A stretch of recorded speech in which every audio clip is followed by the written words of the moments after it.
Ok, buenas y bendecidas tardes en esta hermosa hora.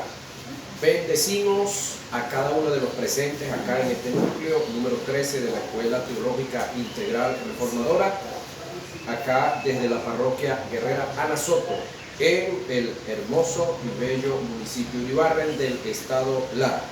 Vamos entonces a la clase correspondiente del día de hoy, es la número 3, es decir, hora número 3 de clase.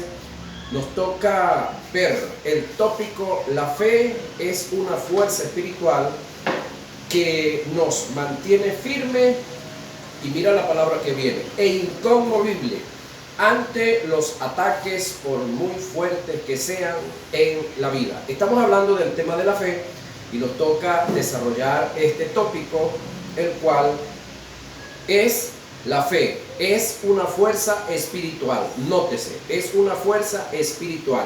No es una fuerza psíquica, no es una fuerza física. Es decir, al inicio de la escuela yo les dije a ustedes que entendieran o se conocieran a sí mismos, entendiendo que nosotros somos un espíritu que tiene un alma y vive en un cuerpo. Ok, esa tricotomía que nos compone a nosotros, cuando estamos desarrollando el tema de la fe, estamos hablando de nuestro espíritu, estamos hablando del área espiritual, ya que la fe es parte de la naturaleza de Dios, y esa naturaleza de Dios ha sido depositada en nosotros, pero en nuestro espíritu renacido, ¿sí? La fe no está en nuestra alma, por lo tanto no es parte de los sentidos físicos, de los sentidos psíquicos, es un sentido espiritual, es decir, es sobrenatural. Por lo tanto, usted y yo tenemos un Dios sobrenatural, pero nosotros ya hay un área de nuestra vida que es sobrenatural, y ese es nuestro espíritu, el cual estuvo separado de Dios por causa de el pecado, de la incredulidad, pero por Jesús, por su sacrificio sustitutivo, por su amor, por su misericordia, pues Él nos alcanzó a través de su amor y de su mover en fe. Entonces, el apóstol Juan dice que nuestra fe en Dios es la que nos sostiene y nos mantiene para vencer al mundo. La fe, en una palabra que Dios haya dicho, es lo que nos hará inconmovible ante los ataques del enemigo o las situaciones adversas que vienen de la vida. Jesús le dijo al tentador las 3 veces que fue tentado: escrito está. Préstale atención a esto. ¿Qué fue lo que dijo Jesús? Escrito está. Por lo tanto, la fe es una percepción espiritual que usted y yo depositamos en algo que ya existe, en algo que está escrito. Y lo que está escrito, cuando hablamos del pensamiento de Dios, cuando hablamos de la mente de Dios, estamos hablando de parte de la naturaleza de Dios, por supuesto, que fue revelada a los hombres, y ellos la escribieron inspirados por el Espíritu, movidos en obediencia unos y movidos en fe otros. Así sucesivamente, la fe debe de ser depositada en una escritura, en algo que ya está establecido. Es la fe en lo que está escrito, de lo que Dios dijo y estableció, lo que nos sostiene y nos sostendrá. Es decir, la fe de nosotros no puede ser depositada en ideologías, en ideas humanas, en pensamientos, por muy buenos que sean, por muy hermosas que sean las ideas y los pensamientos. Nuestra fe no debe ser depositada en ningún tipo de pensamiento de ningún gran pensador y de ningún humano terrenal, porque todo lo que es nacido de Dios vence al mundo, y esta es la victoria que ha vencido al mundo: nuestra fe. Ahora, cuando hablamos de nuestra fe, estamos hablando de la que tenemos nosotros. La base bíblica de lo que acabo de leer está en 1 de Juan 5:4. Ahora, nuestra fe es lo que nos ha llevado a vencer al mundo. Pero cuando hablamos de nuestra fe, debemos de entender también que la fe que nosotros tenemos es producto de la de Él. ¿Sí?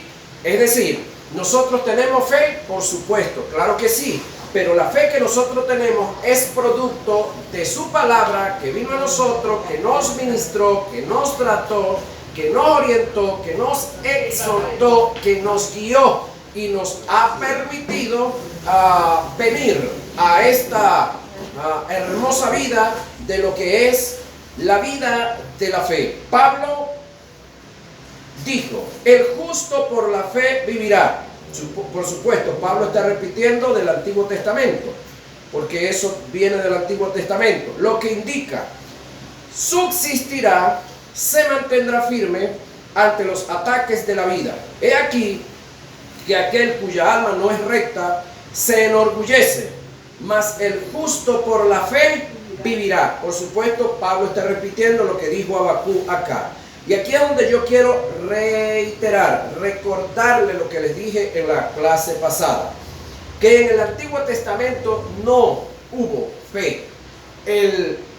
La fe es producto del Nuevo Testamento, o pudiéramos decir de una interactuación, finales del Antiguo Testamento y comienzos del Nuevo Testamento. ¿Por qué digo esto? Porque el autor, como lo dice Hebreos 12:1, puesto los ojos en Jesús, el autor y consumador de la fe.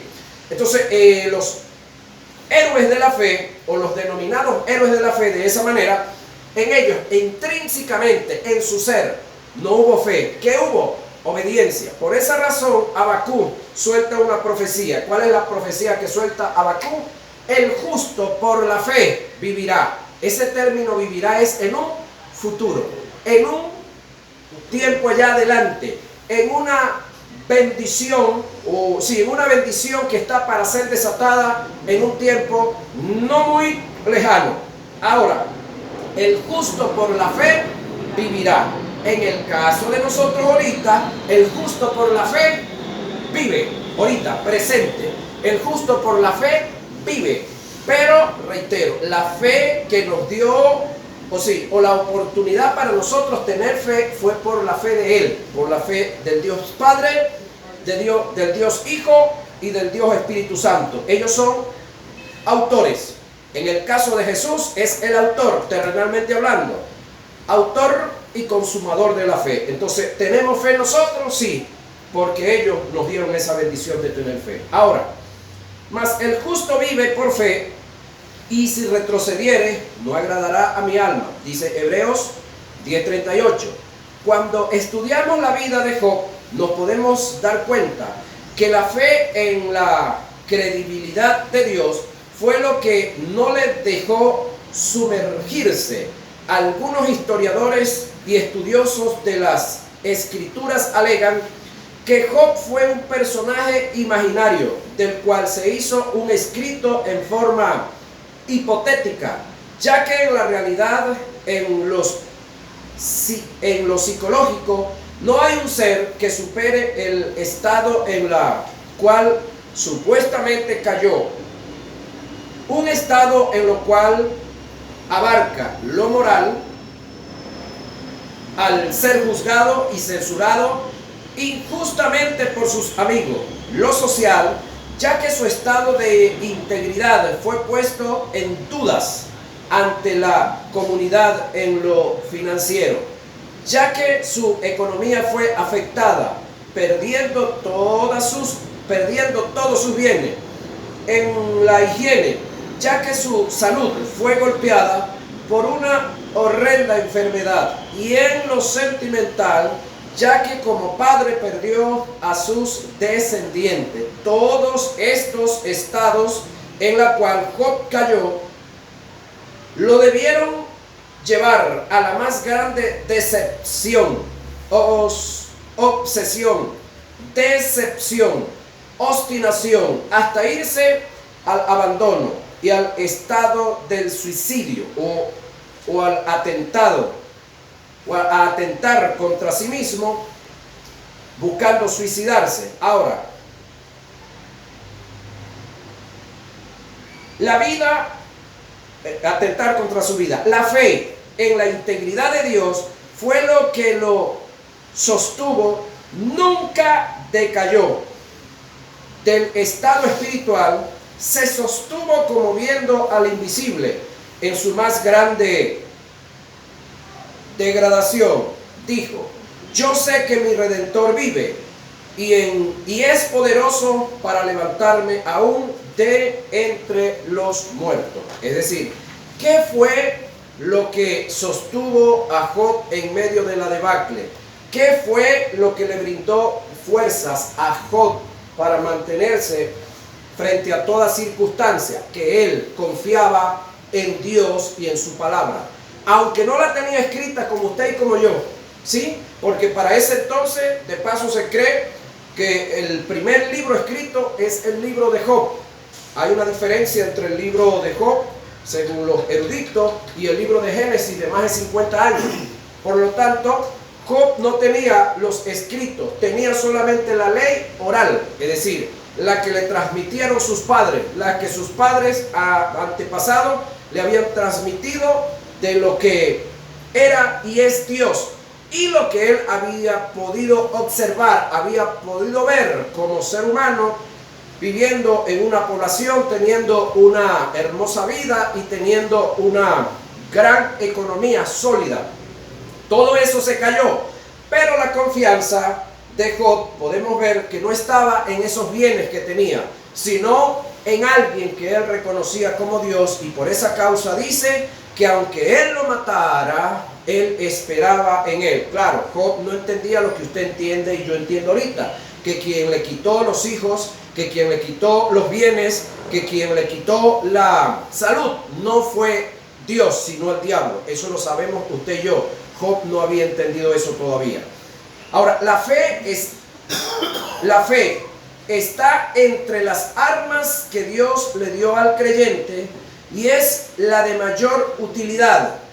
Es vital para las demás armas y de ella dependen las funciones de las otras. Es decir, en el capítulo 5 del libro de Efesios, capítulo 6 del libro de Efesios, nos habla el Espíritu Santo por la boca de Pablo de 7 armas, de las cuales de una de ellas dice: sobre todo, tomad el escudo de la fe. Es decir, que las otras 6 armas, sin tener esta primera, ¿cuál? La fe, no van a funcionar.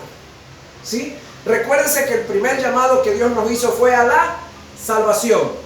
El segundo, a vivir en santidad. Y el tercero, a vivir en fe, por supuesto. Ahora, ¿cómo yo asisto un llamado a la salvación? Por fe. ¿Cómo yo atiendo un llamado a caminar y a vivir en santidad? Por fe. ¿Cómo yo puedo alcanzar a vivir en fe? Teniendo conocimiento de lo que es la fe, que es lo que estamos haciendo acá, teniendo conocimiento de lo que es la fe. Ahora, cuando analizamos el capítulo 6 de la carta que el apóstol Pablo escribe a los Efesios, haciendo referencia a las armas, en el aspecto gramatical nos podemos dar cuenta que de la fe dependen las funciones de las demás armas. Y esto se puede entender tomando en cuenta el término sobre todo. Esto indica que no hacer de la fe un estilo de vida es vivir desprovisto de la fe como arma, y a su vez y a la vez es neutralizar las funciones de las demás. Es decir, de la única manera que yo pueda acceder a las otras armas, hablando de las 6 demás que me muestra el capítulo 6 de Efesios, es a través de la fe. Al igual, de la única manera, escúcheme esto, de la única manera que usted y yo salimos del estado de condenación al estado de justicia fue a través de la fe. A través de la fe en el sacrificio sustitutivo que hizo Jesús en la cruz del Calvario por usted, por mí y por el resto de la humanidad. Ahora, ¿por qué el resto de la humanidad no ha alcanzado esa bendición? No es que no han oído, no es que no saben, no es que no se les ha enseñado, sino que ellos no han prestado oído a la palabra. Una vez que prestemos oído a la palabra va a producir en nosotros fe. Y una vez que se produzca fe, podemos depositarla sobre el único autor y consumador de ella. Pero la fe tiene que ser depositada sobre textos, palabras reales, escritas. Amén. Por tanto, tomad toda la armadura de Dios para que podáis resistir en el día malo, y habiendo acabado todo, estad firme. Estad pues firme, ceñido vuestros lomos con la verdad. Primer arma, ¿verdad? Y vestidos con la coraza de justicia. Segunda arma. Y calzados los pies con el apresto. Tercer arma. Del evangelio de la paz. Sobre todo, cuarta arma. Sobre todo, tomad el escudo de la fe. Es decir, el escudo de la fe funge como la arma número 4. ¿Sí? Sin embargo, le dice sobre todo. Es decir, si no tienes esta, las demás no puedes acceder a ella. Ahora, la fe no es psíquica, no es física, es espiritual, es un poder espiritual, es divina. Es parte de la naturaleza de Dios que ha venido a compartir con nosotros la raza humana. ¿Dónde está esto escrito? Efesios capítulo 6, versículo 13 y 16. Vivir en fe es hacer de Dios la única fuente de provisión. Y esto indica darle a Dios la preeminencia. Este es el otro tópico que vamos a desarrollar. Vivir en fe es hacer de Dios la única fuente de provisión. Y esto indica darle a Dios la preeminencia. Escúcheme, acá en Venezuela, nosotros desde hace varios años estamos viviendo unas batallas muy intensas, muy hermosas, muy bellas, que para los hombres que no conocen la fe, ellos dicen que acá en Venezuela estamos sobreviviendo, ¿sí? Pero los que conocemos la fe y estamos claros en la verdad de Dios, aquí en Venezuela nosotros, los hombres y mujeres de fe, o las mujeres y los hombres de fe, no estamos sobreviviendo, estamos viviendo sobre. ¿Sí? Sobre la circunstancia, sobre todo pronóstico, sobre todo problema, sobre toda adversidad, estamos viviendo sobre, por encima de todo eso. ¿Gracias a qué? A la fe. ¿Gracias a qué? A la confianza en Dios y en su palabra. Nos han faltado un sinnúmero de cosas, pero aparecen como por arte de magia. Permiso. ¿Qué es lo que le ha dado acceso a Dios para, como por arte de magia, entregarnos todas esas cosas? La fe, que de paso es un medio para alcanzar un fin. La fe no es Dios. La fe sencillamente es un medio para alcanzar un fin. Ahora, vivir en fe, reitero, es hacer de Dios nuestra única fuente, no del gobierno, no de la página patria, Dios. A que Dios se vale de todos estos otros mecanismos, de los cuales le hablé y de otros que no he hablado, sí, pero todo eso lo alcanzamos por fe. Darle a Dios el primer lugar en nuestra vida es la máxima expresión de fe que podemos tener ante su presencia. En nuestra vida de fe, Dios debe ocupar el primer lugar. ¿Sí? A quien usted coloque de segundo, se lo voy a decir aquí en criollo, ese es su problema. Pero Dios debe de ocupar el primer lugar, porque cuando usted coloca a alguien por encima de Dios, si usted es cristiano, si usted es nacido de nuevo, entonces usted es un idólatra. Porque está colocando, tratando de interponer entre el Dios vivo, el Dios verdadero, y usted a otro ser que no es Dios. Y eso es la realidad de lo que se conoce como idolatría. Ahora, los que no conocen al Dios verdadero, los que no tienen al Dios vivo, pueden tener todos los que quieran ellos colocar, sencillamente no son idólatras. Ellos lo que son es ignorantes, pero usted no es ignorante. Amén. En oportunidades acudimos a Dios cuando hemos agotado todos los recursos y no vemos resultado. Y Él, por misericordia, nos atiende y nos auxilia. Esto se dio en el caso de la mujer del flujo de sangre, que por ignorar y no conocer a Jesús, se desvió de la fuente y buscó otras opciones que le llevaron a gastar todo lo que tenía. Al ver el fracaso como última instancia, acudió a Dios. Entendemos que ella lo hizo por ignorancia. Una vez que ella conoció a Dios, una vez que conoció a Jesús, bueno, se agiló por ahí. En nuestro caso es muy diferente. Nosotros conocemos a Jesús. ¿Alguien puede decir algo? Amén, digo yo. Conocemos a Dios. Amén. Somos templo del Espíritu Santo. Entonces, ¿por qué dejar a la deidad en segundo lugar o como última opción? Pero una mujer que desde hacía 12 años padecía de flujo de sangre y había sufrido mucho de muchos médicos y gastado todo lo que tenía. Mira lo que dice acá: 12 años de padecimiento, 12 años de tristeza, 12 años de batallar, y había gastado todo lo que tenía. Ya va. ¿Tú te imaginas una inversión en cualquier enfermedad que puedas estar padeciendo, un supuesto negado, y que tú puedas invertir por 12 años? ¿Qué cantidad de dinero usted se imagina que puede invertir en eso? Por eso se estima que esta mujer, desde el punto de vista económico, era una mujer adinerada.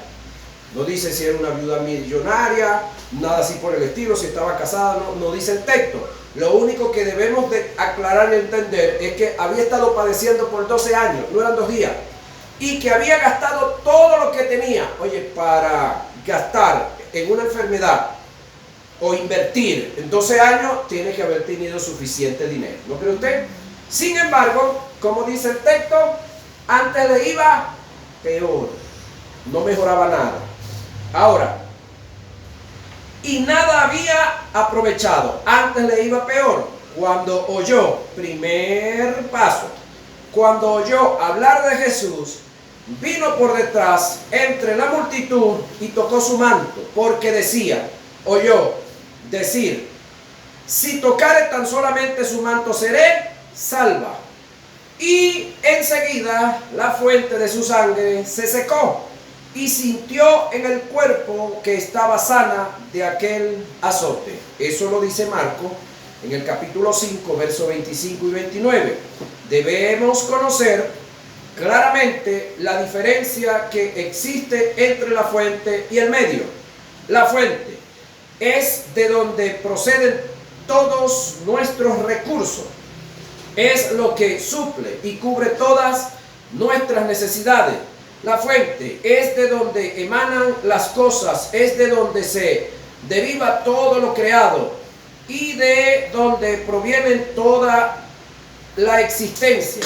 Es la misma sustancia. La fuente es lo absoluto, lo verdadero, lo que no cambia, no mengua, no falla, no se devalúa.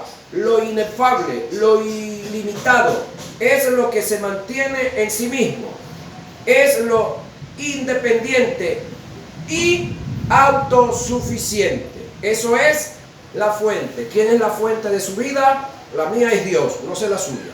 ¿Quién es la fuente de su economía? La mía es Dios, no sé cuál es la suya. Ahora, si estas verdades las llevamos a nuestra creencia, nuestra fuente es y debería ser Dios. Nadie debe ocupar su lugar. El medio es el elemento o canal que Dios usa para bendecirnos y que está sujeto a cambio. En naturaleza, es todo lo contrario a la fuente. Jesús, en una de sus enseñanzas, ilustró y mantuvo esta verdad, exhortando y reprendiendo a sus discípulos acerca del afán y la ansiedad, porque con dichas acciones estaban negando en lo absoluto el que ellos estuvieran haciendo de Dios su única fuente. El término afán que aparece en el pasaje que a continuación vamos a estudiar proviene del griego meridnao, que indica ansioso, perturbado, congojado, que en su más amplio mensaje encierra extremadamente preocupado. Eso es afán. Por tanto, os digo, no os afanéis por vuestra vida, qué habéis de comer o qué habéis de beber, ni por vuestro cuerpo, qué habéis de vestir. ¿No es la vida más que el alimento y el cuerpo más que el vestido? Mira las aves del cielo, que no siembran, ni ciegan, ni recogen en granero, y vuestro Padre Celestial las alimenta. ¿No valéis vosotros mucho más que ellas? ¿Y quién de vosotros podrá, por mucho que se afane, añadir a su estatura un codo? Y por el vestido, ¿por qué os afanáis? Considerad los lirios del campo, cómo crecen, no trabajan ni hilan. Pero os digo que ni aun Salomón, con toda su gloria, se vistió así como uno de ellos. Y si la hierba del campo, que hoy es y mañana se echa en el horno, Dios la viste así, ¿no hará mucho más a vosotros, hombres de poca fe? No os afanéis, pues diciendo, ¿qué comeremos, o qué beberemos, o qué vestiremos? Porque los gentiles, es decir, los impíos, los incrédulos, los hijos del diablo, buscan todas estas cosas. Pero vuestro Padre, el suyo y el mío, pero vuestro Padre Celestial sabe que tenéis necesidad de todas estas cosas. Mas buscad primeramente el reino de Dios y su justicia. Esta es la orden, este es el mandamiento. Y todas estas cosas os serán añadidas. ¿Cuáles? La comida, el vestido y la vida. Así que no os afanéis por el día de mañana, porque el día de mañana traerá su afán. Mateo 6, 25 y 34. Debemos observar que el término hombre de poca fe que aparece en el pasaje está antes y después del término no os afanéis, indicando la fuerte reprensión que Jesús hace a sus discípulos por el afán, y a su vez demostrando el contraste excesivo que hay entre la fe y el afán. Lo otro que debemos tomar en cuenta es que lo expresado por Jesús cuando dijo, porque los gentiles buscan todas estas cosas, está en total contraste a lo que un participante del reino debe hacer. Toda persona aliada al reino debería buscar primeramente los beneficios del reino y entender por fe que todas las demás cosas le vendrán por añadidura, porque Él es parte del reino. Otras observaciones es que el término gentiles en su mayoría se utiliza en las escrituras para hacer referencia a los paganos e incrédulos, perversos, gente que estaba ajena al reino, que no tenía relación con Él, ni tiene su mentalidad en el reino de Dios. El mensaje y la reprensión de Jesús a su discípulo está en que como miembro del reino no deberían dejarse dominar por el afán, sino que deberíamos en una actitud de fe ocuparse del reino. Entre las inclinaciones más comunes que asedian a los seres humanos está el afán, que consiste en un estado de agitación y perturbación. La mente que no encuentra reposo y que se constituye en una fuente de todo tipo de duda, incredulidad y ansiedad y temor. Ahora yo pregunto, la vida que usted tiene, esa vida preciosa que usted lleva, ¿quién se la dio? ¿Usted la andaba buscando? ¿Usted antes de nacer determinó un día nacer? Pregunto, ¿usted le pidió a su papá y a su mamá que lo hicieran? No. el día que su papá y su mamá tuvieron esa relación en la cual usted salió, en esa relación sexual hubo 150 millones de espermatozoides y usted solito fue el que logró la vida. ¿Quién se la dio? Dios. Ahora, estuvo 9 meses en la barriga. De todos los que tuvieron, en el tiempo que usted estuvo en barrigas, usted es uno de los que fue dado a luz. Normal, natural. ¿Sí? Muchos murieron, muchos no salieron a la vida y la dieron. De todos los dados a luz en esa semana que usted fue dado a luz, muchos no sobrevivieron. Y usted está aquí. ¿Sí? De todos los que se han desarrollado y crecido con usted, muchos de sus compañeros de la escuela ya no viven, del liceo ya no viven, de la universidad ya no viven, y usted está vivo. Agradezcanle a Dios eso. Entonces, una de las cosas que yo estoy consciente y siempre digo, que la vida que yo tengo, yo no la elegí, yo no la busqué.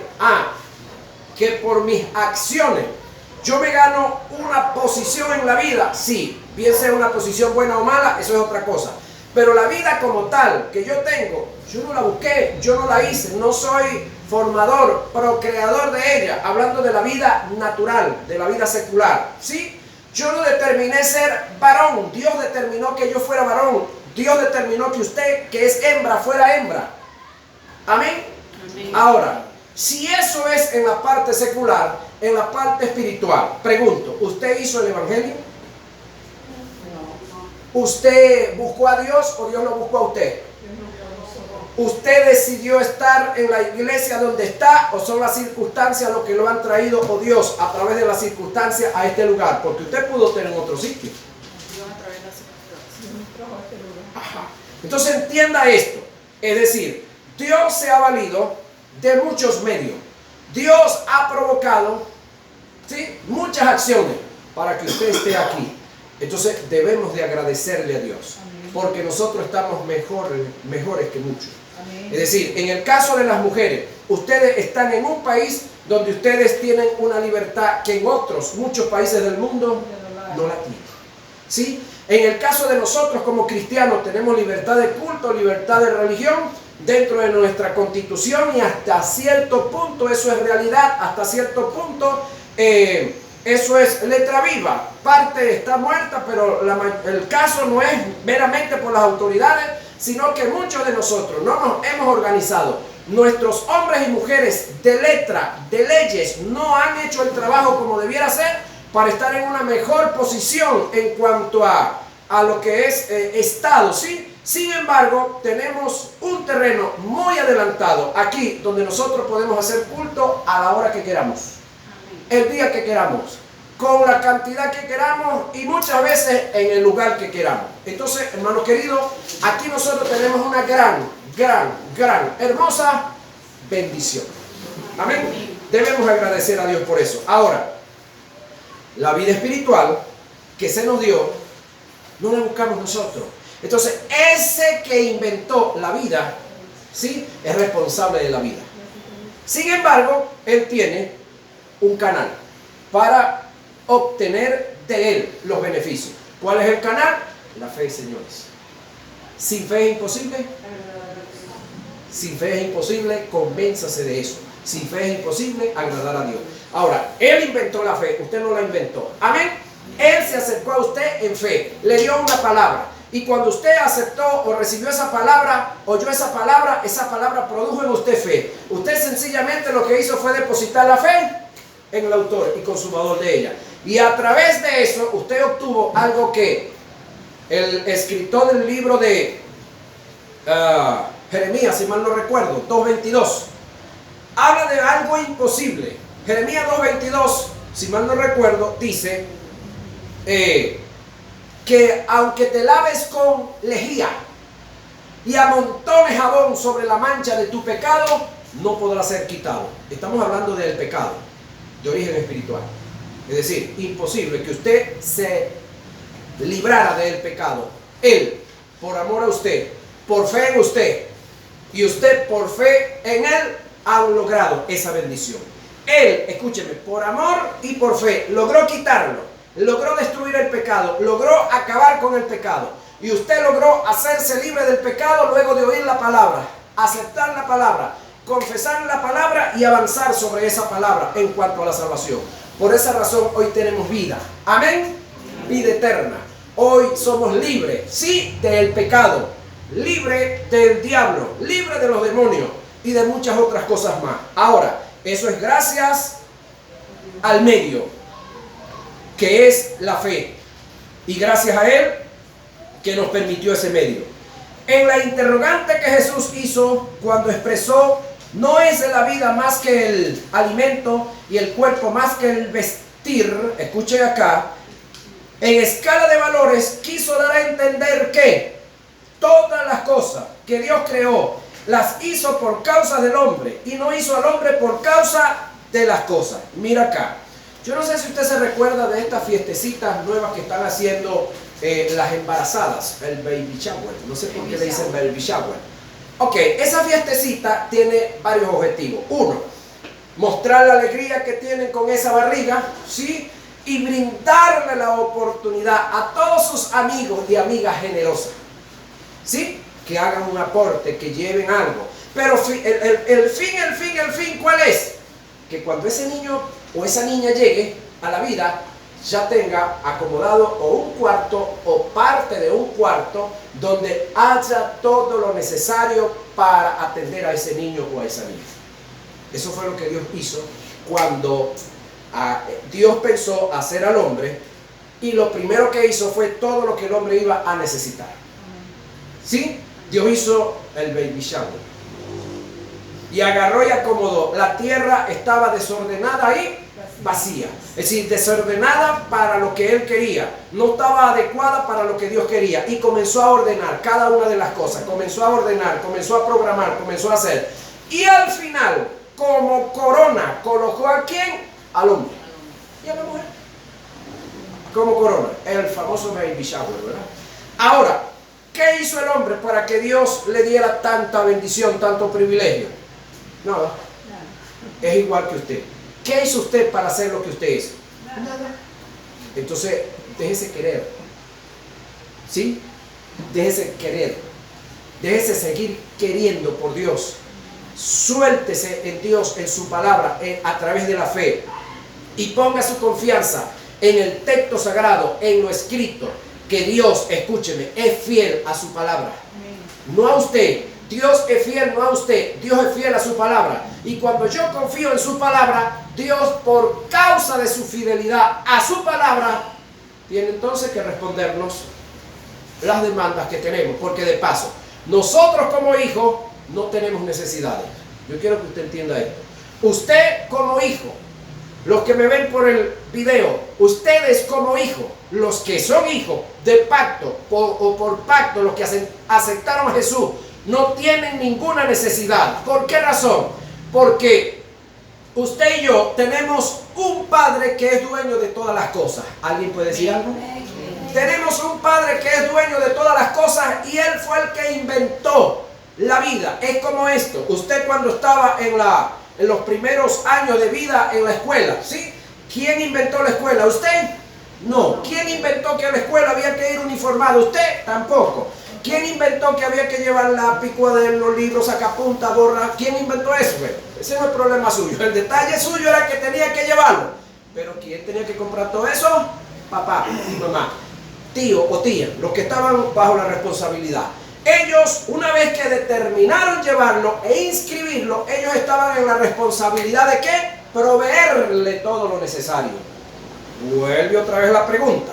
¿Usted inventó el evangelio? No. ¿Usted inventó venir al evangelio?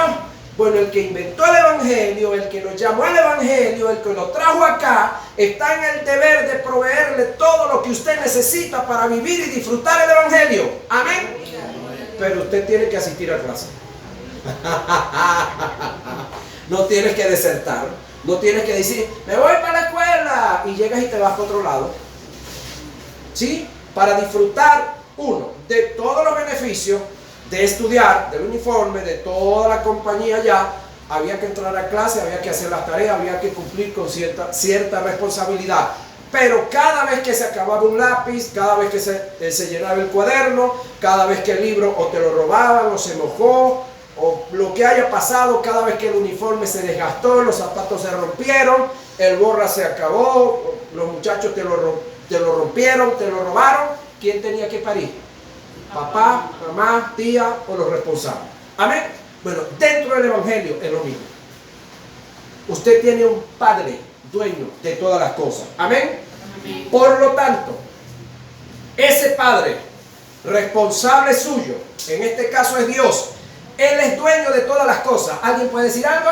Amén. Amén. Ahora, los que no son creyentes, que me están viendo y oyendo también, ustedes que no han querido aceptar a Jesús, no han querido aceptar el plan de salvación de Jesús, lamento decirles algo también. Ustedes sí tienen necesidades. Porque al que ustedes le sirven, que es el diablo, no es dueño de nada ni de nadie. ¿Sí? No es dueño de nada ni de nadie. A él sí tienen ustedes que pedirle. A Dios nosotros tenemos es que demandarle. Papá, se me terminó, se me rompieron los zapatos, papá. Ya el lapicito se acabó. La gorra se me perdió. El cuaderno se llenó. ¿Y papá tiene qué? Pero eso lo hace ¿con quiénes? Con los que cumplen la tarea. Entonces, ese es el llamado, escúcheme, que usted y yo tenemos a cumplir con la tarea. Ahora, Dios no hizo a Adán en un desierto y después le hizo la provisión. Dios hizo la provisión pensando en el hombre, indicando que para Dios, escuche esto, el hombre es de mayor valor que las demás cosas creadas. El hombre es la corona de la creación. Cuando nos centramos en esta verdad que está implícita en el mensaje de Jesús, no hay lugar para el afán. Entendemos que por la fe podemos descansar en el cuidado de Dios. Amén. Que es nuestra fuente. El apóstol Pablo entendió esta verdad y lo dejó establecido en las Escrituras cuando dijo, el apóstol Pedro, echando toda vuestra ansiedad sobre Él, porque Él tiene cuidado de vosotros. Primera de Pedro 5:7. El rey David hizo de Dios su fuente, a pesar de que estaba en una dispensación diferente a la nuestra y en una posición espiritual caída. Con toda seguridad, en una mentalidad de reino expresó: joven fui y envejecido, y no he visto justo desamparado, ni su descendencia que mendigue pan. Salmo 37:25. Aprendamos esta verdad y nunca renunciemos a ella. No le demos a Dios el segundo lugar. No lo tengamos como nuestra segunda opción. Él, como la fuente, debe ser nuestra única opción. Amén. Amén. Ok, entonces se nos acaba de ir nuestra primera hora de clase, señoras y señores.